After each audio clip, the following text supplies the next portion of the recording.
Right bulletin లో మరో breaking news చూస్తున్నాం. తెలంగాణలో ఐఏఎస్, ఐపీఎస్ అధికారుల బదిలీలు జరిగాయి. మొత్తంగా 44 మందిని బదిలీ చేస్తూ ఉత్తర్వులు జారీ అయ్యాయి. బదిలీ అయిన వారిలో అధికంగా ఐఏఎస్ అధికారులు ఉన్నారు. ఇక 3 ఐపీఎస్లకు స్థాన చలనం కలిగింది.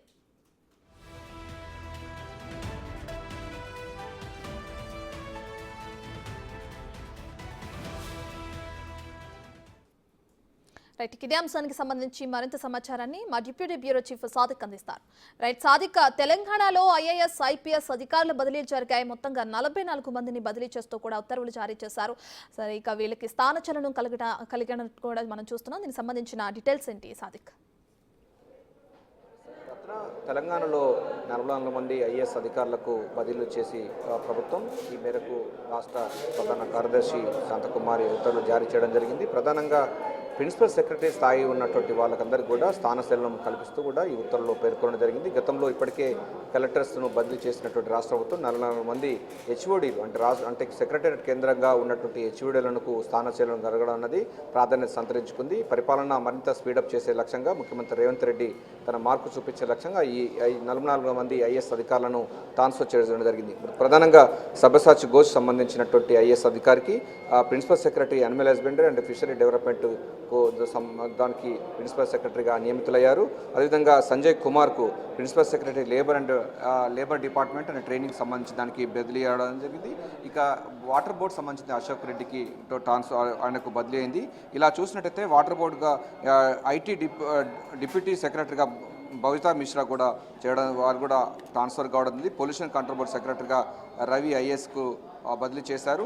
ఇక దీంతో పాటుగా హెచ్ఎండిఏ కమిషనర్గా సర్ఫరాజ్ అహ్మద్ను చేయడం జరిగింది. జిహెచ్ఎంసీ కమిషనర్గా అమర్పాలి కాటా, ఆర్ఎండ్బి స్పెషల్ సెక్రటరీగా హరిచందన ఐఏఎస్, టూరిజం ఎండీగా ప్రకాష్ రెడ్డి ఐఏఎస్ చేయడం జరిగింది. స్పోర్ట్స్ ఎండీగా బాలాదేవికి చేయడం జరిగింది.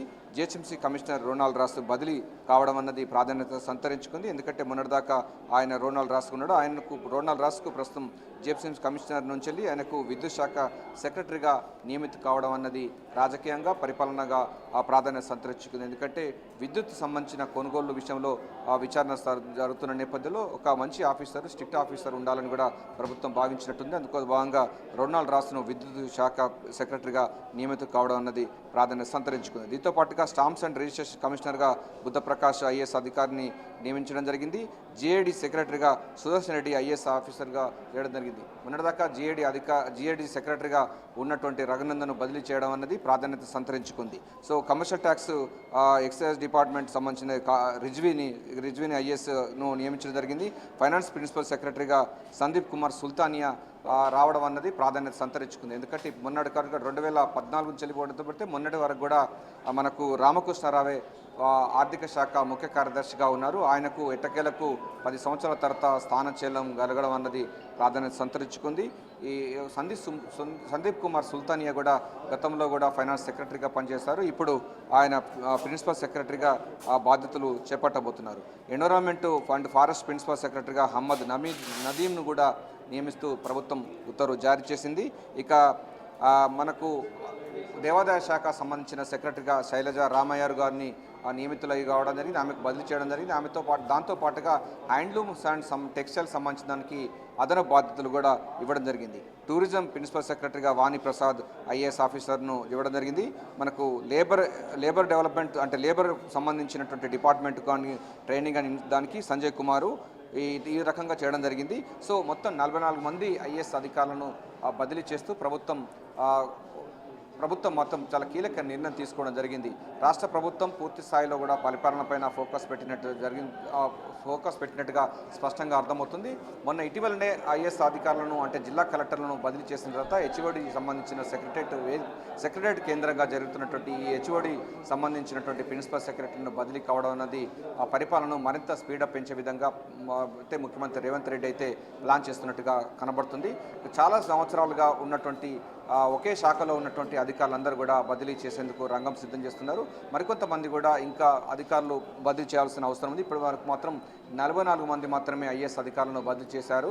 మరికొంతమందిని బదిలీ చేసే అవకాశం ఉన్నట్టుగా తెలుస్తుంది. మరికొంతమంది ఐపీఎస్ అధికారులను, ఐఎఫ్ఎస్ అధికారులను కూడా బదిలీ ప్రక్రియ కొనసాగే అవకాశం అయితే కనబడుతుంది. రత్న రైట్, సాదిక ఏదైతే మీరు చెప్పారో అటు జిహెచ్ఎంసీ కమిషనర్ కానీ, ట్రాన్స్కో సీఎండీ కానీ, దేవాదాయ శాఖ ప్రధాన కార్యదర్శిగా కొంతమంది అధికారులు నియమించిన నేపథ్యంలో వాళ్ళు ఎప్పటి నుంచి తమ బాధ్యతల్ని స్వీకరించి ఎప్పటి నుంచి విధుల్లోకి హాజరయ్యే అవకాశం కనిపిస్తుంది?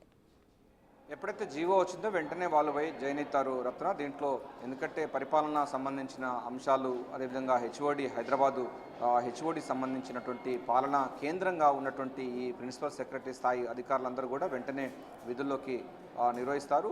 దీంతో ప్రధానంగా రాష్ట్ర ఆర్థిక వ్యవస్థను పూర్తి స్థాయిలో గాడిలో పెట్టేందుకు రేవంత్ రెడ్డి సర్కార్ అయితే ప్లాన్ చేస్తున్నట్టుగా కనబడుతుంది.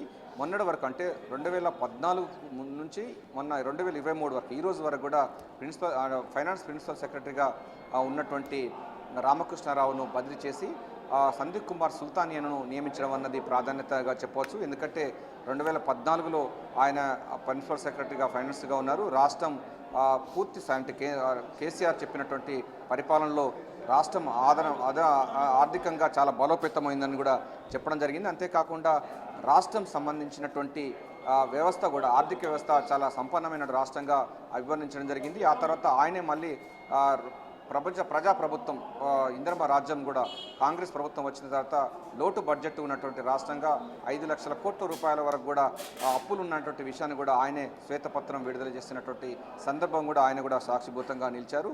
ఆయన కిట్టకేలకు రామకృష్ణరావును ఆయనను ట్రాన్స్ఫర్ చేసి ఆ ప్లేస్లో సందీప్ కుమార్ సుల్తానియాను తీసుకోవడం అన్నది ప్రాధాన్యత సంతరించుకుంది. ఇక విద్యుత్ శాఖ మనకి ఇప్పుడే చెప్పుకుంటే మనకు థర్మల్ అంటే భద్రాద్రి, యాదాద్రితో పాటుగా ఛత్తీస్గఢ్ విద్యుత్ కొనుగోళ్ల విషయంలో ఇప్పటికే ఎస్ఎల్ నరసింహారెడ్డి కమిషన్ కొనసాగుతున్న నేపథ్యంలో దానికి సంబంధించిన పూర్తి వివరాలు ఒక స్ట్రిక్ట్ ఆఫీసర్గా ఉండాలి. ఈ జరుగుతున్నటువంటి నేపథ్యంలో వారందరూ కూడా దానికి సంబంధించిన 2-4 రాష్ట్రాలను కూడా నియమించడం అన్నది ప్రాధాన్యత సంతరించుకుంది. దీంతో పాటుగా శైలజ రామయ్య కూడా మొన్న వరకు కూడా హ్యాండ్లూమ్స్ సంబంధించిన శాఖకు ఉన్నారు. ఇప్పుడు అదనపు బాధ్యతలు చేపడతారు. దాంతోపాటుగా ధర్మాదాయ శాఖ ప్రిన్సిపల్ సెక్రటరీగా పనిచేయబోతున్నారు. ఈ విధంగా చూసినట్టయితే మొత్తం మనకు ఈ 44 మంది ఐఏఎస్ అధికారుల యొక్క బదిలీలు మాత్రం చాలా స్పష్టంగా కనబడతా ఉన్నాయి. పరిపాలనను పూర్తి స్థాయిలో పారదర్శకంగా మార్చేందుకు గాను ముఖ్యమంత్రి రేవంత్ రెడ్డి ఎప్పటి నుంచో ఉన్నటువంటి అంటిపెట్టుకొని చాలా సంవత్సరాలుగా ఒకే శాఖలో ఉన్నటువంటి అధికారులకు ఎట్టకేలకు స్థానచలనం చేయడం జరిగింది. వారందరినీ షెఫిలింగ్ చేయడం జరిగింది. పూర్తి స్థాయిలో పని సంబంధించిన విషయంలో మాత్రం చాలా దూకుడుగా వ్యవహరించాలని కూడా ఇటీవల జరిగినటువంటి కలెక్టర్ కాన్ఫరెన్స్ కానీ, ఇక్కడ ప్రిన్సిపల్ సెక్రటరీ, అదేవిధంగా సిఎస్ శాంతికుమార్ సంబంధించినటువంటి వారితో జరిగినటువంటి మీటింగ్లో మాత్రం చెప్పడం జరిగింది. అభయహస్తం మేనిఫెస్టోను పూర్తి స్థాయిలో అమలు పరిచే విధంగా, అదేవిధంగా పూర్తి 6 గ్యారంటీ స్కీమ్స్ ప్రభుత్వం చాలా ప్రియారిటీ తీసుకున్న నేపథ్యంలో వాటన్నిటిని పూర్తి స్థాయిలో ఫుల్ఫిల్ చేసే విధంగా ఉన్నటువంటి అధికారులు ఉండాలి. పాత సంబంధించినటువంటి ప్రభుత్వంలో అంటి ఉన్నటువంటి వాళ్ళందరినీ కూడా కొంత లూప్ లైన్లో వేసే లక్ష్యంగా మాత్రం మనకు కనబడతా ఉంది. సో ఏదైనప్పటికీ అధికారులు చేస్తున్నటువంటి నిర్లక్ష్యానికి మనం చూస్తున్నాం. దాన్ని చెక్ పెట్టేందుకు రేవంత్ రెడ్డి సర్కార్ అయితే కీలకమైనటువంటి శాఖల సంబంధించిన పోర్ట్ఫోలియో ఐఏఎస్ అధికారులు మారడం అన్నది రాజకీయంగాను అటు పరిపాలనలో కూడా ప్రాధాన్యత సంతరించుకోబోతుంది. సో మొత్తం రాష్ట్ర ప్రభుత్వం తన యొక్క పరిపాలనను మరింత స్పీడప్ పెంచేందుకు గాను ఈ హెచ్ఓడీలకు సంబంధించిన 44 మంది ఐఏఎస్ అధికారులకు, అంటే ప్రిన్సిపల్ సెక్రటరీస్ వాళ్ళు ఉన్నారు, సెక్రటరీ స్థాయికి సంబంధించినటువంటి అధికారులకు స్థానచలనం జరిగి వారికి వివిధ శాఖ సంబంధించిన హెచ్ఓడీలుగా, అంటే ప్రిన్సిపల్ సెక్రటరీగా లేకపోతే ఆ శాఖ సెక్రటరీగా నియమించడం అన్నది ప్రాధాన్యత సంతరించుకుంది. సో మొత్తంగా చూసినట్టయితే ఢిల్లీ వెళ్ళినటువంటి ముఖ్యమంత్రి రేవంత్ రెడ్డి వచ్చిన తర్వాత పూర్తి స్థాయిలో పరిపాలన మరింత స్పీడప్ పెంచేందుకు గాను ఈ ఐఏఎస్ అధికారులు అప్పటి వరకు వాళ్ళందరూ కూడా ఆయా శాఖలకు సంబంధించిన డిపార్ట్మెంట్లోకి వాళ్ళు జాయిన్ అయిపోతారు. సో రివ్యూ కూడా మీటింగ్ ఉండే అవకాశం ఉంది. అంటే ట్రాన్స్ఫర్ అయినటువంటి అధికారులతో ముఖ్యమంత్రి రేవంత్ రెడ్డి అయితే వాళ్ళందరితో కూడా ఒక సమావేశం ఏర్పాటు చేసి కలెక్టర్ కాన్ఫరెన్స్, అదేవిధంగా జిల్లా సంబంధించినటువంటి ముఖ్యమైన అధికారులతో అందరూ కూడా వీడియో కాన్ఫరెన్స్ లేకపోతే ఫిజికల్గా కాన్ఫరెన్స్ నిర్వహించి ప్రభుత్వం సంబంధించిన పరిపాలన మరింత స్పీడప్ పెంచేందుకు గాను తన మార్కు చూపించే లక్ష్యంగా మాత్రం ముఖ్యమంత్రి రేవంత్ రెడ్డి చాలా దూకుడుగా దూసుకుపోయే అవకాశం అయితే కనబడుతుంది. Right, thank you Sadiq.